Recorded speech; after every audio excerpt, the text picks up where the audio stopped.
It's said when we sing, we pray twice, and we really prayed twice this morning. Now for announcements. Let's see, we're to remind you that chaplains are available anytime there's a need. Their names and phone numbers are listed on the back of the bulletin. Now would be a good time to consider turning off any electronic devices that might interfere with our service today. Electronic devices that might interfere with our services today. Reverend G, do you have some announcements? I do. Good morning. Welcome. Good to have you here. I would like to bring to your attention this Wednesday evening, Norm and Judy will present a DVD. Deepak Chopra wrote a book with Rudolph Tanzi, a psychiatrist, and it's called Superbrain. And it is absolutely mind-boggling. It's fantastic. The way Norm put it, if the Fillmores were alive today, this is what they would be into. And I believe that too, that this is what they would explore. So we will start this series. Norm and Judy are going to co-facilitate a class on this book, and we will start off the series by presenting a DVD in which Deepak Chopra and Rudolph Tanzi present the book and talk about the concepts in the book, Superbrain. So that is going to happen this Wednesday, and we invite you to it. It'll stretch your mind, which is a fantastic thing, and it will challenge you. It will probably encourage you to revisit concepts and unlearn a lot of things that we have learned throughout our lives. And through it, of course, then we open up the space to be all that we can be. So it's a fantastic DVD. We invite you to please come, and then classes are to follow. I keep pointing out the David Roth concert that's coming up soon. It's going to be October 4th. Tickets are available. You can buy them here at the church, so they're available for you today. Or you can buy them online even if you go to our website, and then I will send out e-blasts reminding you that, and you will be able to click on the PayPal button there as well. We're getting very much into the 21st century here with our technology at Unity on the Lake Shore. And this coming week I will be gone. It is the Great Lakes Unity Region Conference in Indiana, so I'm going to leave tomorrow, and we'll be back towards the end of the week, and I'm sure I will be very much inspired by the keynote speakers, so I'm looking forward to what I bring back to you from there, and I will miss you through the week. And I hope you will miss me too, of course. Sandy, would you like to? Yes, I would.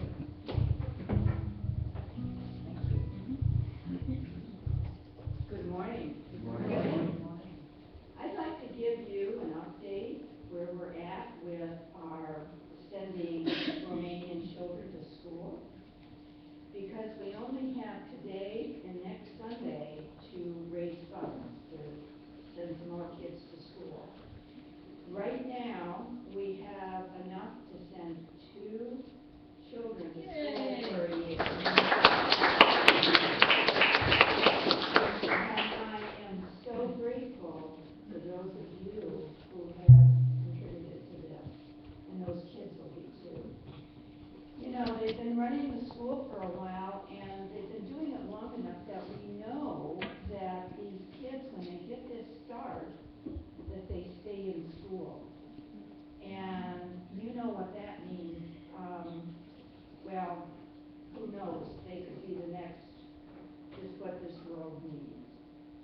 I'd really like to send another child to school, besides the 2 that we've already got the funds for. How much is it for a student? It's $240 a year. They get their schooling, they get 2 meals a day. If they weren't in school, they might not get to eat that day. So please dig down deep, talk to your friends, talk to your family, talk to your neighbors, and see if we can raise enough to send at least 1 more, and hopefully more than that. There's downstairs, there's a sign on the table where the food usually is, and a bowl to put some money in, and it shows a picture of some of the kids from last year. So thank you again very much. Next week is another big week. We have our annual meeting. That's the 29th of September. So I invite all of you to please attend. After the service, we will have the actual annual meeting, and everybody is welcome to attend. However, only members get to vote. And afterwards, there's a potluck at Diane and Betsy's. And of course, once again, we hope to see every single one of you at this potluck. Let's break the bread and have fun. We know how to do that very well. So I'm looking forward to that. Be sure to come and be here next Sunday. Thank you very much. Any other announcements? Jerry? I wanted to tell you that we had 23 or 25 people from the IA service on Wednesday night. We had a great time, great music, world-class percussion, and from Carolyn Coble, and you'll know what that means. Also, I changed the words a little bit. There's a comment section on the bottom. It says, leave your comments with us, so you can use that for your notes. If you give us a comment on what you like, what you don't like, and just leave it on the back table. That'll be very helpful. Thank you, Jerry. Now, are there any visitors here for the first time? If so, would you please raise your hand? We won't ask you to do anything embarrassing. We're just going to give you a nice little packet and welcome you and invite you after the service to come downstairs and enjoy some of the fellowship and goodies.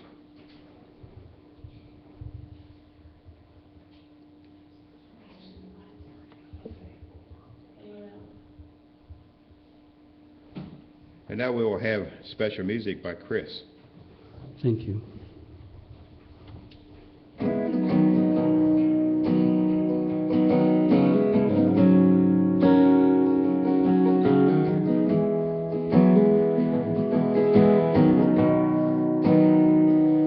Come thou fount of every blessing, tune my heart to sing thy praise. Streams of mercy never ceasing, call for songs of loudest praise. Teach me some melodious sonnets sung by flaming tongues above. Praise the mount I'm fixed upon it, mount of thy unchanging love.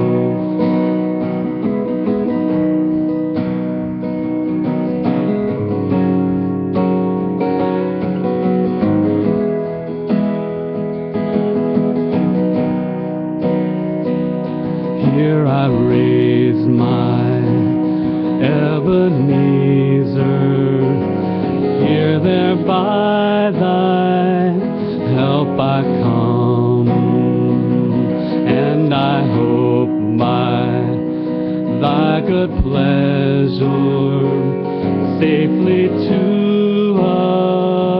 arise at home.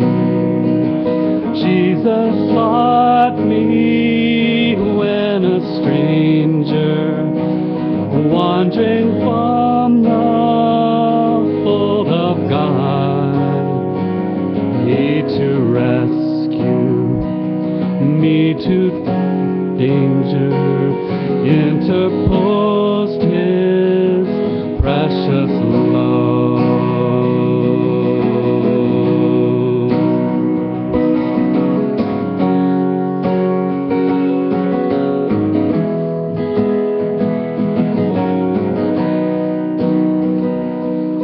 To grace, how great a debtor daily I'm constrained to be. Let that grace now, like a fetter, bind my wandering heart to Thee. Prone to wander, I feel it, prone to leave the God I love. Here Here's my heart, oh, take and seal it for thy courts above.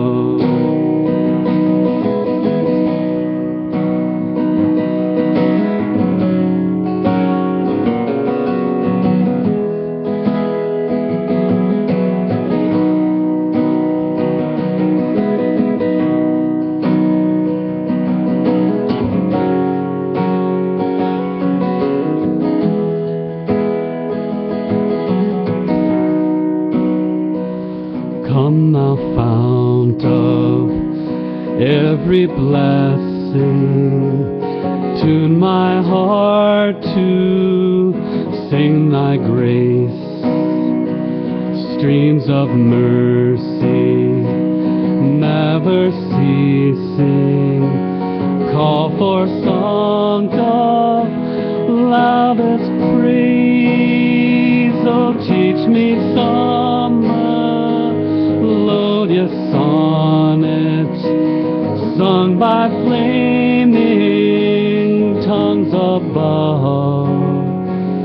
Praise the mount I'm fixed upon it, mount of thy unchanging love.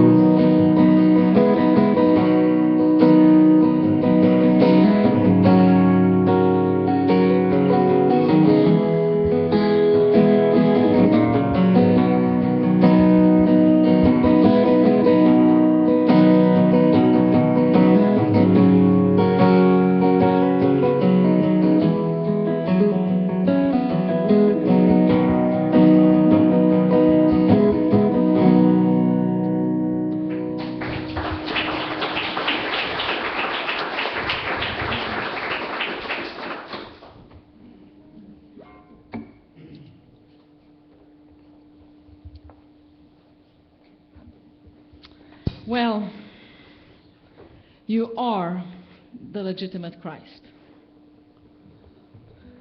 And that's really the long and the short, is it on? Of our teaching here. That the Christ is within you. It is true. You are I am. You've been forever, and forever shall be. And we give thanks for that awareness in which it's possible for us to become all that we have come here to be. That we can explore the depth of us, the truth of us, and live it out.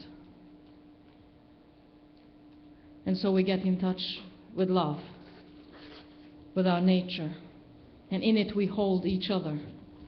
And today especially Roger and Vic. And those who are experiencing pain, suffering of any sort. And we see them strong. We see them well and perfect. And for that together we say, thank you, thank you, thank you. And now let's say our vision together. Every life, a spiritually transformed life. And I invite Mary Schuff to come up and give the daily word. She's so kindly agreed to do.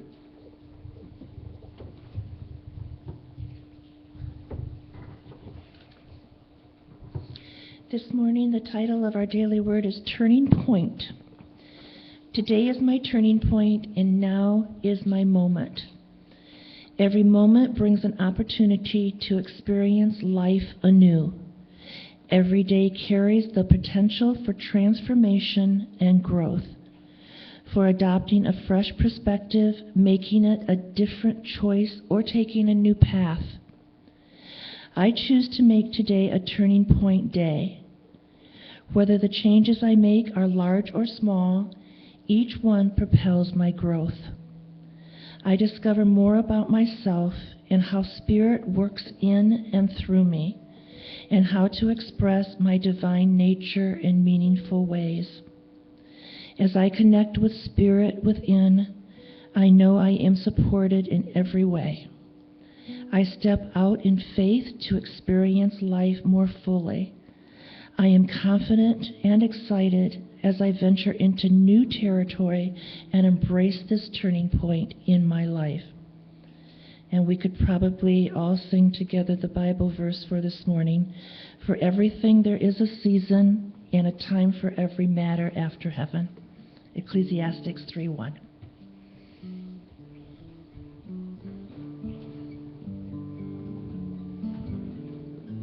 Thank you, Mary. And now I invite you to join me in saying our affirmation of faith. There is only one power and one presence in me and in the universe. God, the good, omnipotent.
Charles Fillmore, Unity co-founder, often said that when he was in need, whether it be guidance or healing or prosperity, that he would go to headquarters and meditate on that. So I invite you now to prepare for meditation. We can do this by sitting comfortably in our seats and allowing them to support us. Breathing deeply and completely. centering our attention on the middle of the forehead. In many spiritual practices, this is where we experience spirituality. If thoughts interfere, acknowledge them, bless them, and gently release them, moving your attention even deeper now toward your center, towards that secret place where pure being, where your being emanates from.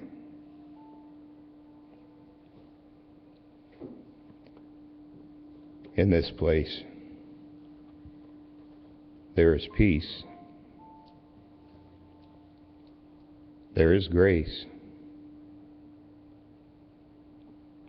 there is comfort and protection.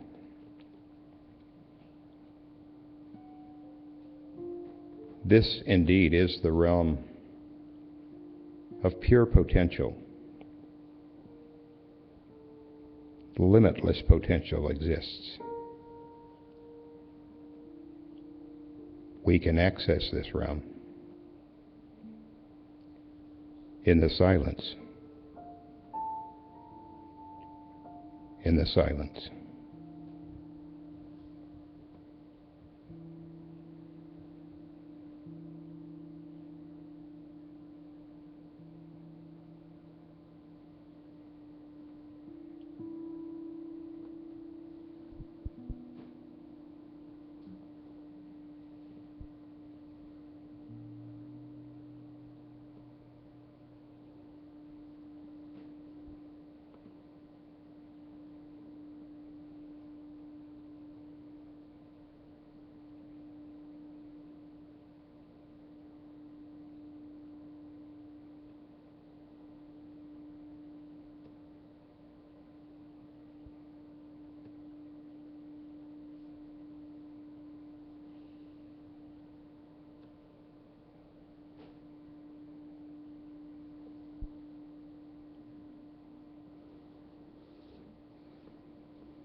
Divine grace and love are always available. They are more easily experienced in the quiet.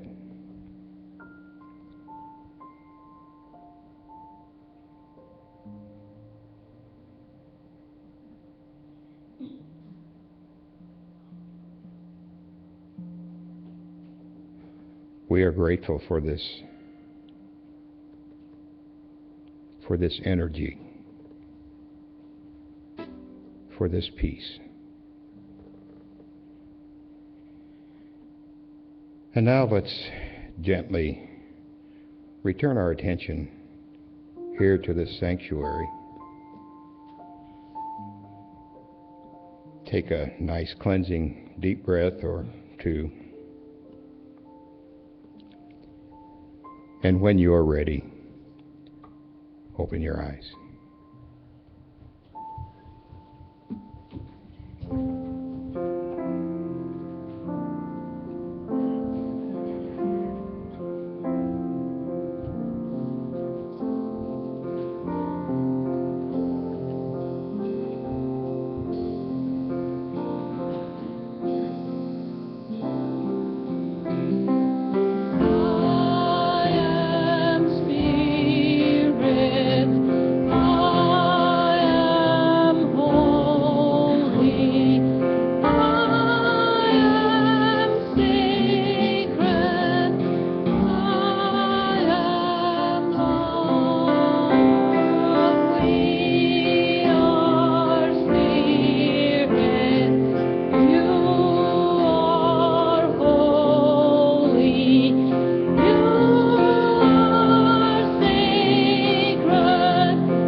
And amen. These people just have taken you to church, haven't they?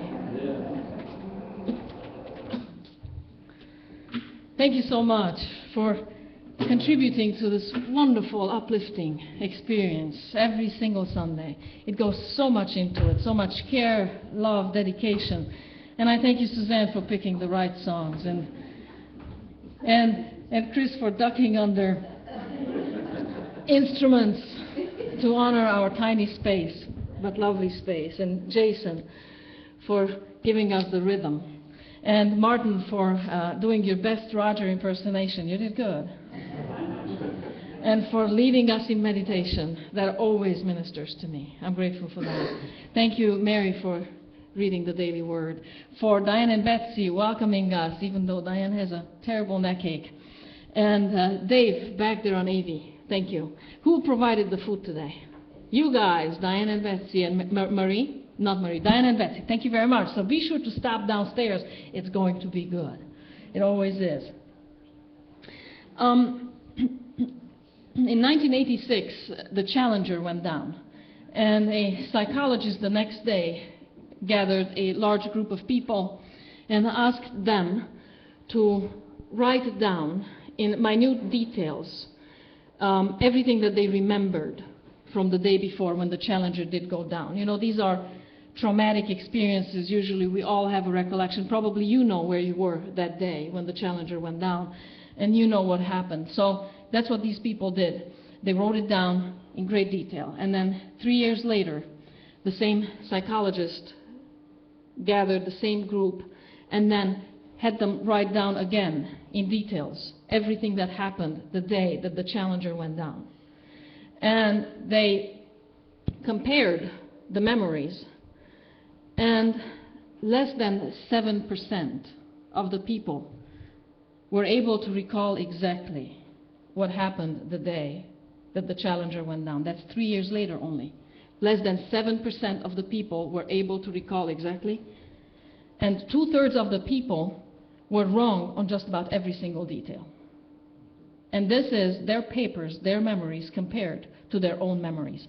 That's striking, isn't it? Now, I know what you're thinking, that you are the 7%. And I'm thinking, chances are that you're not. And neither am I. So, we've been looking at the Bible all this time. And I have to recommend a few books to you, because I think they're so awesome, and I think you would enjoy them. How many of you have read, this book just came out, it's called Zealot. How many of you have read it? I know there's a couple more people in this congregation have read it. I'm about a little over than halfway through, loving it. It's so good. So do yourself a favor. Get that book. It's called Zealot. Who wrote that? Reza Aslan. Yes, something like Reza Aslan or something like that. He's a PhD, and it's a page turner. It's hard to believe if you think that it's written by the Bible and it's a historical recount and all that. It's a total page turner, and it's absolutely fantastic. I have to recommend some more books. Go and Google, anything, any author pretty much from the Jesus seminars. And I've been reading them. It's totally changed my whole perspective on the Bible, on religion in generally. And one of my personal favorites is Bishop John Shelby Spong, so anything you can read by him. And today I'm also recommending another book, and her name is Catherine Schultz, and she wrote a book on being wrong, and it's very good. So I recommend that too. And so we've been talking about the Bible. Lately we've been addressing the Gospel of John. And this Gospel was written about 110 Common Era, in about 110 Common Era, which is just a little bit more than 3 years after the death of Jesus. So everything that is written down is a recollection, and it's memories that have been passed on from person to person through decades, through generations. It has crossed the barrier of language difference. Jesus spoke Aramaic, and the Gospel of John was written in Greek, and then it's also written by 3 different authors, the experts, the scholars believe. So, interpreting it literally makes very little sense, if any at all. The way we need to look at it is from an experiential point of view. What is the experience that is being pointed out in this gospel? The experience and the relationship with experiencing the divine. Let me tell you something, and this may shock you. The more I read the Bible, the less I find any evidence of the existence of God in there. Shocking? I tell you what I find. I find the evidence of people experiencing themselves in relationship to the divine, however they define it in that particular time, cultural context, socioeconomic environment. Does that make any sense? If I were to construct a God and tell you this is what God looks like based on the Bible, I couldn't give you a coherent, a picture that makes any sense. Now, I could present to you probably a bipolar personality, maybe multiple personality. You see what I'm saying? Because it's all about how we experience. But trying to define God, we've tried that so many times. And I think it's quite impossible. There was a Greek philosopher, I don't remember his name, he said if horses had a god and they would describe it, chances are it would very much look like a horse. It would have to. Because how can you imagine and how can you really identify and define something that, you just don't know? But you know the experience, right? You can describe the experience. Whenever you had a so-called God experience, that you can describe. And that is authentically yours, that is true, that is legitimate. And it may be very different for Jason. And it may be very different for George and I. So if we got together and I say, this is the God I've experienced. Oh, no, no, no. That's not God. God is like such, you see? And then we go to war. And then all hell breaks loose.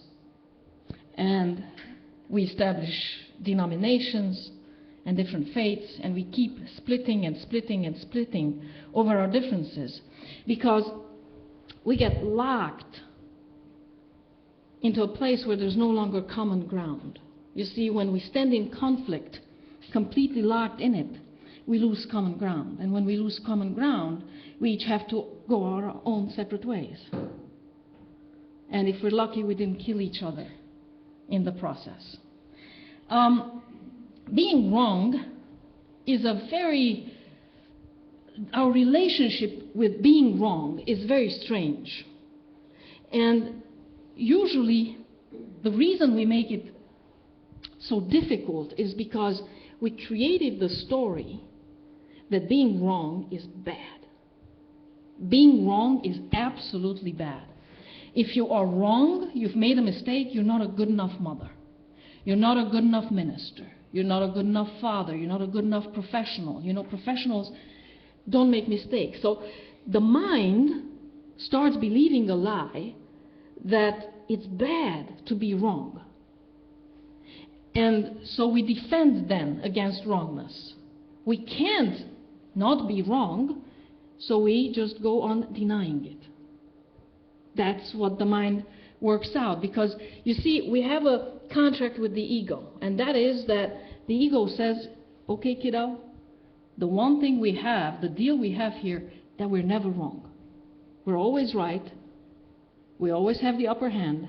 We always are good, okay? So, we must never allow anybody to see the chink in the armor.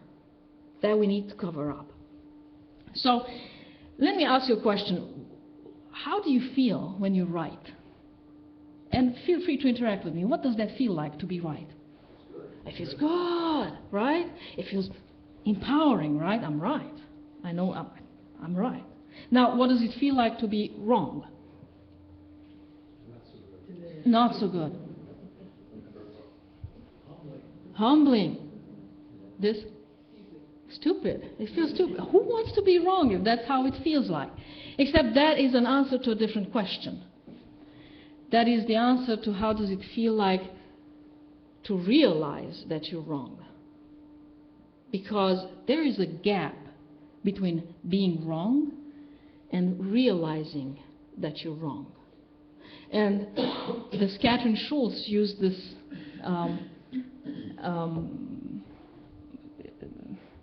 I always forget that word.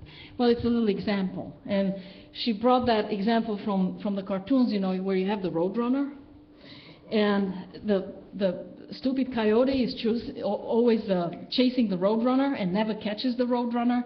And then inevitably, in just about every single episode, the roadrunner will run off a cliff. And that's okay, because the roadrunner is a bird and it can fly.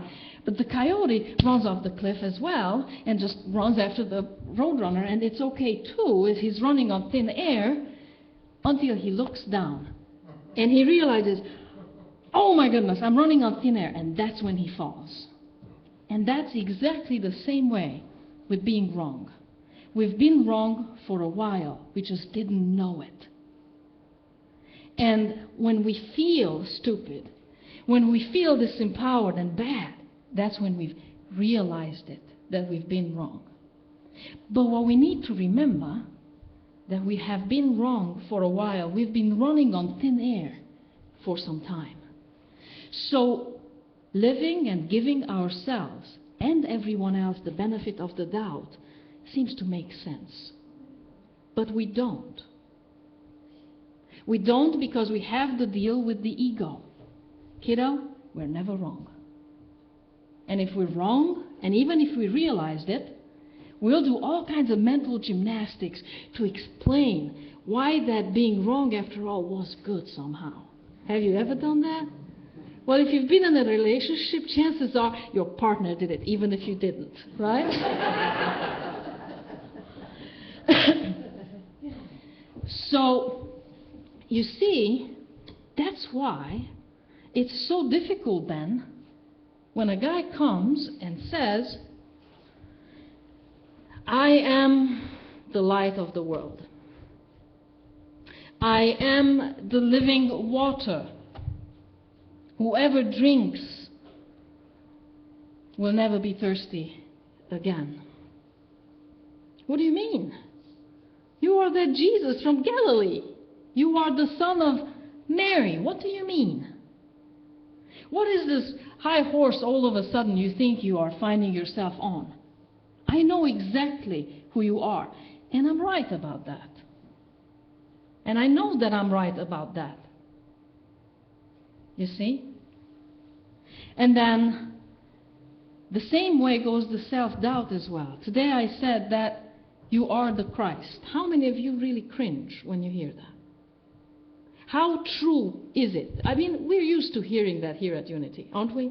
I say that all the time. But we also, if you've gone to a Catholic church, you know, you've gotten used to hearing that there was this virgin birth thing. And you know, you may have cringed the first time. You never really subscribed to it, but you got used to hearing it. You know what I'm saying? You hear the difference there? So how true is it for you that you are the Christ?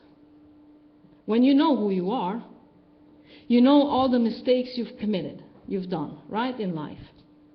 You know how your spouse looks at you. You remember the messages from your parents, your teachers, who said like, I don't think you're ever going to amount to anything. Right?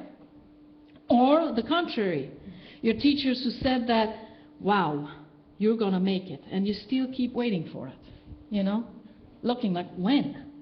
You know, I'm like 50, 60, 70, when am I going to make it?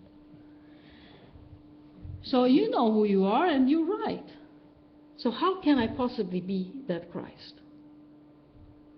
How can that possibly be legitimately true for me? And I don't have an argument for you that'll win you over. I don't. That is your trip. That is entirely your walk, your very personal walk. When that moment comes, when you look at the entirety of your whole life, and in spite of everything that's in there, or maybe because of everything that's in there, you say, I am the light of this world. I am the Christ. I am life. I am abundance. I am it. I am the one I've been waiting for. And we keep going back and we keep talking about Jesus. And we go back, and then in Jesus' time, when the disciples are and the people are arguing Jesus' legitimacy, questioning it, you know. Then they go back to Abraham. But wait a second. Who are you? Who do you think you are? You think you're greater than Abraham or any of the prophets? Well, they're dead. Who do you think you are? And then Jesus says, you know what? Abraham has seen me, and he liked what he saw. And the people who think literally, right? Who interpret literally say, what? You're not even 50 years old. Abraham's been dead for a long time. What are you talking about? And Jesus says, before Abraham was, I am. Well, before Abraham was, Dennis, I am. Before Abraham was, you all have been.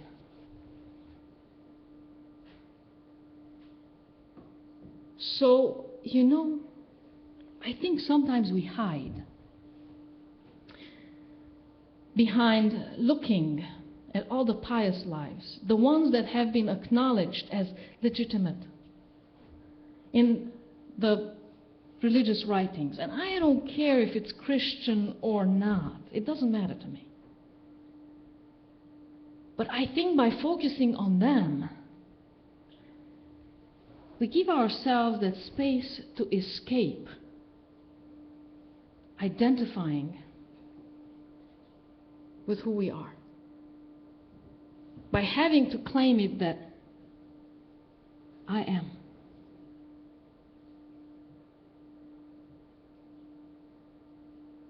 So sure, Jesus was the Christ. So sure, Jesus was an absolutely legitimate Christ. And so are you. And you don't need anybody to justify that, to legitimize that for you. You knowing it is enough. And you not knowing it is the only tragedy that we can ever experience. And you knowing it is enough. And then you live it, and then you can be everything that you can be. Jesus said, what you are not doing, people, you talk about Abraham, but you don't do what he did. He left. He left the land of his people. He left his family, and he went far away and established himself there. Do that. Question your old beliefs. And if they're no longer true, leave them. Go far away. Establish yourself by completely presently, with great awareness, at a new level of consciousness, creating new beliefs that support life, new beliefs that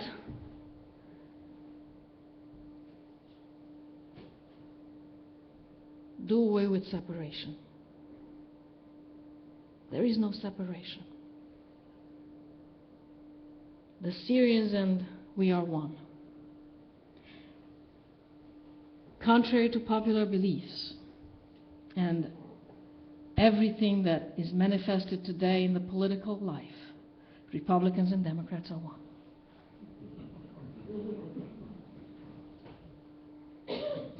I'm sure that was hard to hear, and it wasn't all that easy to say it either. But I believe it to be absolutely true. We are absolutely one. We are one with the planet. We are one with each other and with all the animals. And that at that point of consciousness and understanding, there is only love. If we all lived at that level of consciousness, when I turned on Facebook, I would never ever see anymore an animal looking like this, all abused, hurt, sad, or a child, taking a picture of their beat up face. It wouldn't exist. But that's our work. And I can't do it for you, and you can't do it for me. That is for us to realize that I am, before Abraham, before Jesus, before anybody was, I am. I am the Christ. And that's what Jesus calls all of us into, this new consciousness of the I amness, of the oneness. That is life, that is love. And you tell me if that's not hope. Thank you.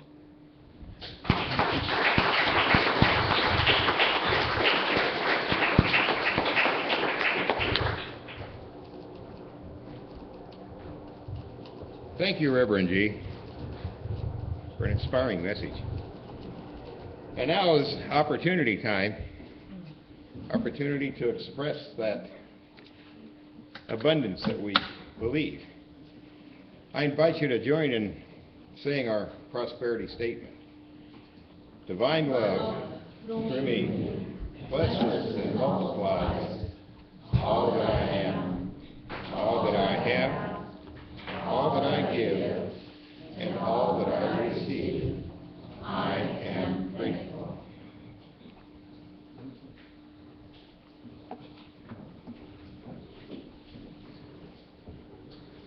I think I'm up.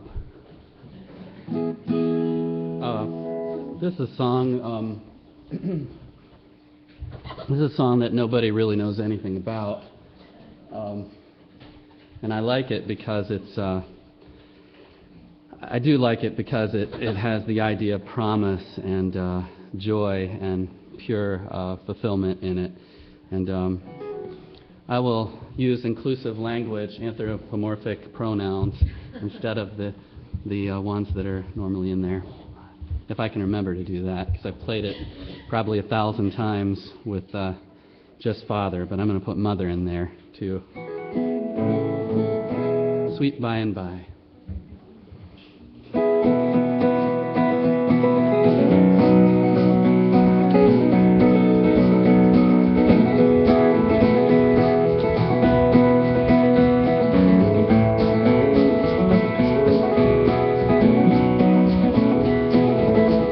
There's a land that is fairer than day, and by faith we can see it afar. For the Father waits over the way to prepare us a dwelling place there in the sweet by and by. We shall meet on that beautiful shore in the sweet by and by. We shall meet on that beautiful shore, and we shall sing on that beautiful shore the melodious song of the blessed, and our spirit shall sorrow no more. Not a sigh for the blessing of rest in the sweet by and by. We shall meet on that beautiful shore in the sweet by and by. We shall meet on that beautiful shore.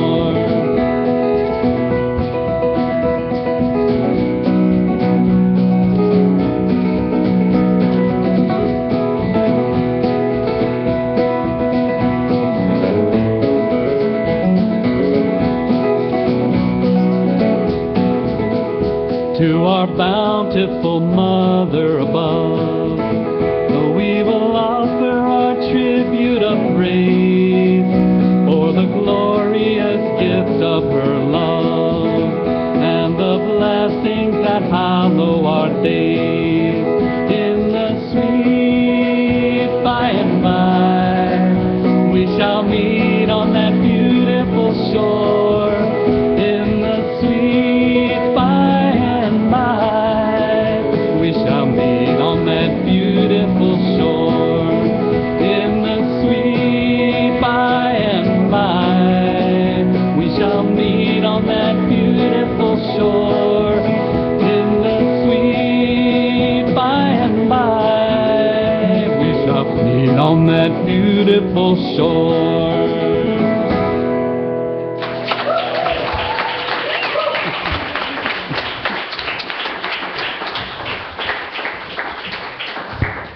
What a good day at Unity on the Lake Shore.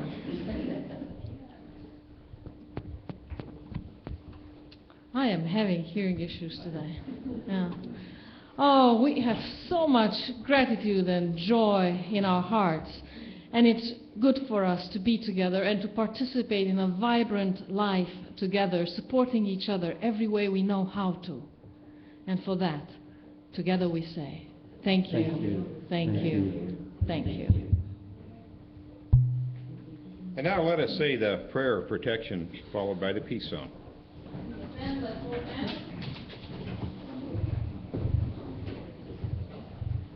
The light of God